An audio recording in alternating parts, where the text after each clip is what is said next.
السلام عليكم ورحمة الله تعالى وبركاته. مرحبا بالجميع، مرحبا بكم في قناة باك اون بوش. إن شاء الله هذه الحصة سأخصصها المستوى الثاني بكالوريا حول اختيار موضوع خاص بالكيمياء، مادة الكيمياء يتعلق بالرياكسيون أسيدو بازيك. ألوغ التمرين فهو تمرين شامل باللغة الفرنسية يتضمن مختلف الأسئلة اللي يمكن أن تواجهكم في الامتحان الوطني. إذا فوالا الموضوع هو الآن أمامكم، يمكنكم أخذ الوقت الكافي لقراءته بتمعن ثم الإجابة عن مختلف هذه الأسئلة.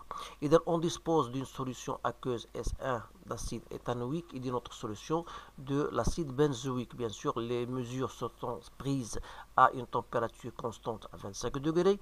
On vous donne bien sûr le pH de chaque solution S1 et S2 et ainsi que les deux solutions ont la même concentration C. Alors, montrez que les deux acides sont faibles. إذا خاصك تبين بأن هاد الحمضين فهو حمض فابل، لا بالنسبة للأول ولا بالنسبة للثاني. كذلك comparer les forces de ces deux acides مع la justification. On prélève un volume V1 20 ml de la solution d'acide éthanoïque et on lui ajoute un volume VB d'une solution aqueuse d'hydroxyde de soude, bien de sodium de concentration CB. Alors, à l'aide d'un pH mètre, on mesure les valeurs, bien trois valeurs différentes de VB et du pH, du mélange bien sûr. Alors, à partir de ce tableau-là, écrire l'équation de la réaction et préciser en justifiant bien sûr parmi les trois valeurs du pH celle qui correspond à l'équivalence acido-basique. Et en exploitant le tableau précédent, déduire le pKa1 du couple.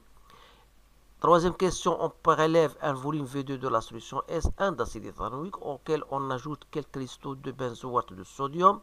C'est un électrolyte fort. Il se produit dans le mélange une réaction, bien sûr, qui a été modélisée par cette équation-là. Exprimer la constante K d'équilibre relative à cette réaction en fonction de concentration entités chimiques, des entités chimiques. Ensuite, vous allez montrer que le pKa2 du couple peut s'écrire par la relation pKa2 est égal à pKa1 plus log de K. Calculer sa valeur pour K égale à 0,25. Vérifier que les valeurs de pKa1 et pKa2 trouvées confirment la réponse de la question. Je pense voilà, ce sont les questions qui ont été posées. Et il reste donc à répondre à ces différentes questions. Donc je vous laisse le soin de stopper la vidéo si vous voulez et vous allez répondre aux questions posées en se basant sur ce que vous connaissez bien sûr. Alors pour la première question, on dit que montrer que les deux acides sont faibles. Donc ça c'est une question de cours, vous pouvez le voir dans votre cours d'une autre façon ou bien d'une autre.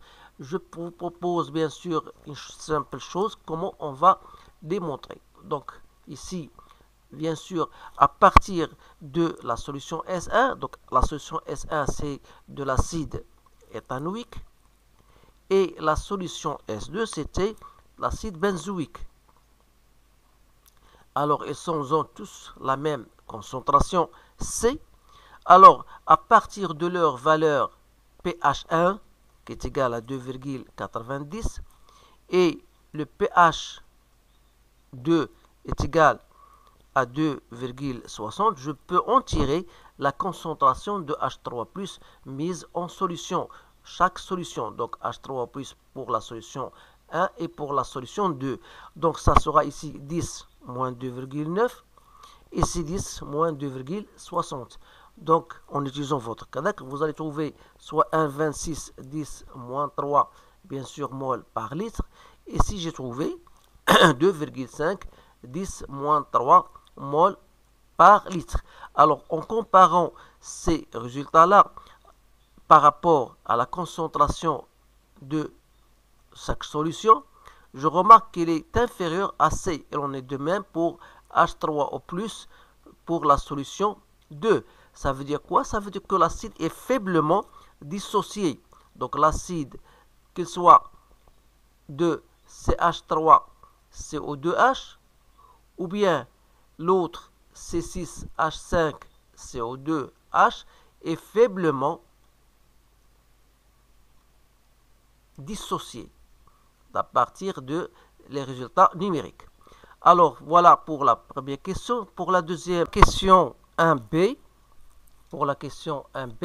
donc on vous dit voilà comparer les forces des deux acides. Donc 1 B. Donc vous savez bien sûr que la force d'un acide, il diminue avec son pH. On peut écrire cette phrase, c'est très intéressante. Donc la force d'un acide, il diminue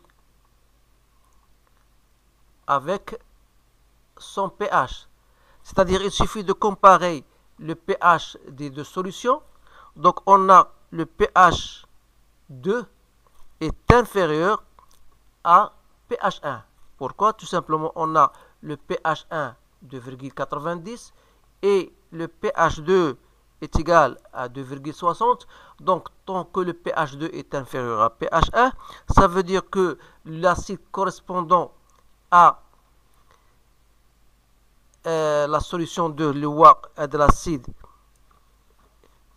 benzoïque, donc ça veut dire que on a donc le pH 2 est inférieur à le pH 1, ça veut dire que l'acide, le deuxième acide, est plus fort que le premier acide. Donc on va dire que l'acide benzoïque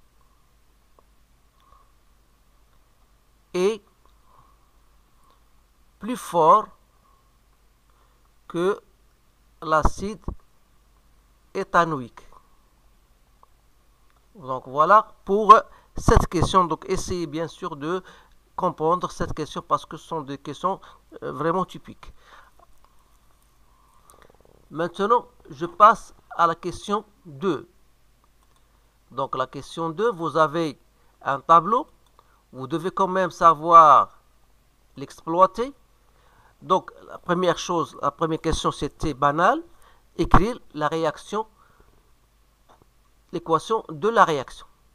Bien sûr, vous avez un volume V1 égale à 20 ml de la solution de l'acide CH3CO2H auquel on ajoute bien sûr un volume VB d'une solution de NaOH qui représente une base forte. Alors l'équation de la réaction, bien sûr qui va se signaler, c'est on a entre un acide CH3CO2H avec la base conjuguée de la soude, c'est-à-dire HO-, qui va donner CH3CO2- plus de l'eau. Donc tout le monde, je pense, qui sait comment faire répondre à ce genre de questions. Alors la question B, préciser parmi les trois valeurs du tableau qui correspond à l'équivalence acido-basique. Donc pour savoir un petit rappel, donc vous avez la relation du dosage, vous avez un volume V1 et vous avez de la soude. Bien sûr, la soude, il a une certaine concentration, etc. Donc, lorsqu'on verse, on ouvre le robinet, donc il y a une partie de la base qui va se mélanger avec l'acide et va donner en essence à un réactif qui est un réactif basique. Donc, il s'agit, donc on peut dire, il s'agit d'un dosage. Il s'agit d'un dosage de quoi? De ce qu'on verse. Donc on verse quoi? On verse une base sur un acide. Donc il s'agit d'un dosage d'un acide. D'un acide par ce qui coule. Donc c'est par la base NaOH. Donc par une base qui est forte bien sûr, base NaOH. Alors, c'est-à-dire que le produit obtenu, les CH3CO2- est une base. Donc ça veut dire que son pH doit être supérieur à 7. Alors, ça veut dire quoi? Ça veut dire que le pH, la valeur de pH est égale à 4,80. Donc il est à rejeter puisqu'il est inférieur à 7.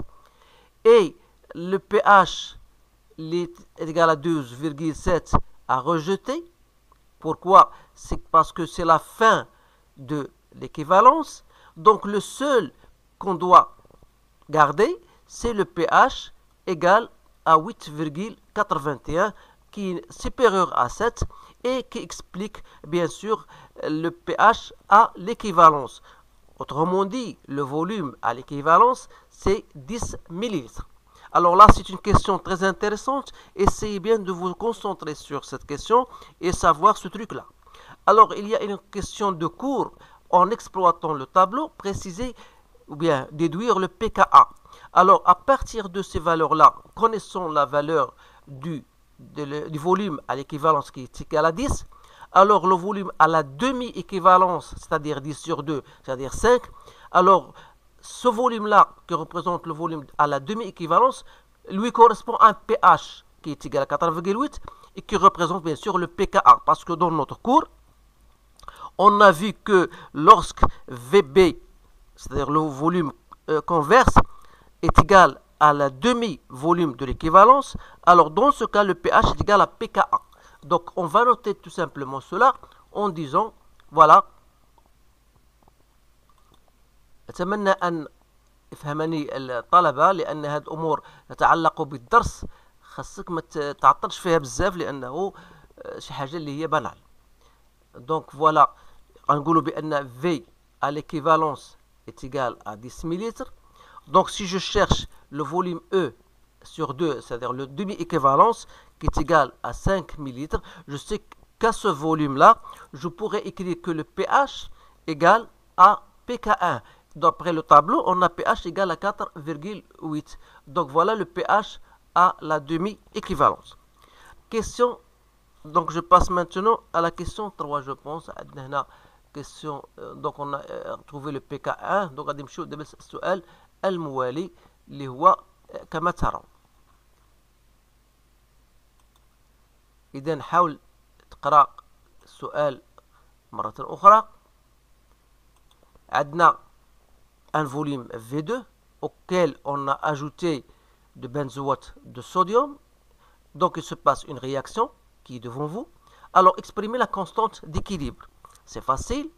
Donc la constante d'équilibre, donc la concentration des produits sur la concentration des réactifs. C'est très simple. Donc CH3CO2-, la concentration de C6H5CO2H, le tout sur la concentration de CH3CO2H sur C6H5CO2-.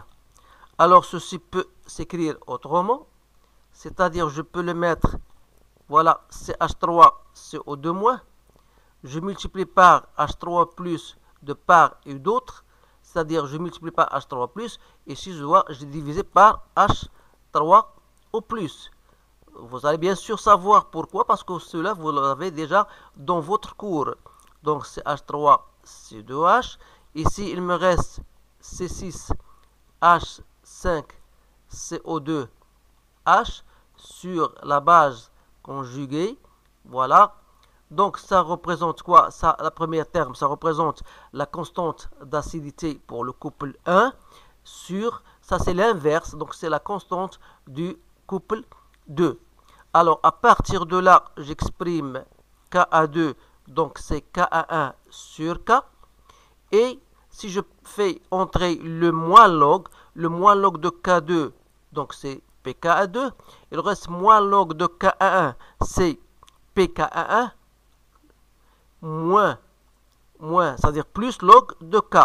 Donc voilà, je l'ai fait directement parce qu'il ne me reste pas d'espace. Donc, qu'est-ce que j'ai fait? J'ai fait entrer le moins log de part et d'autre, et je trouve bien sûr l'expression, sachant que moins log de K1, c'est pK1. Donc voilà, on a donc répondu à cette question. Et à partir de là, connaissant K égale à 0,25, il suffit de calculer, bien sûr, la valeur de pKa2. Connaissons bien sûr la valeur de pK1 déjà trouvée dans la question précédente. C'est-à-dire de pK1 donc est égal à 4,8 plus log de 0,25. Donc ça donne 4,2. Le pK1 égale à 4,80. Et on a trouvé le pK2 est égal à 4,20. Donc en comparant ces deux valeurs-là, on remarque que le pKa1 est supérieur à pKa2. Et on a dit que l'acidité, bien sûr, ça correspond à l'acide éthanoïque. Et ça correspond à l'acide benzoïque.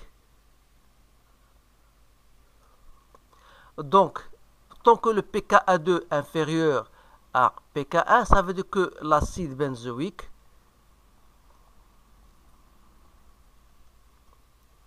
est plus fort que l'acide éthanoïque. Donc, chose qu'on a déjà signalée, les questions, première question 1B. Donc voilà, on a donc terminé avec ce sujet-là.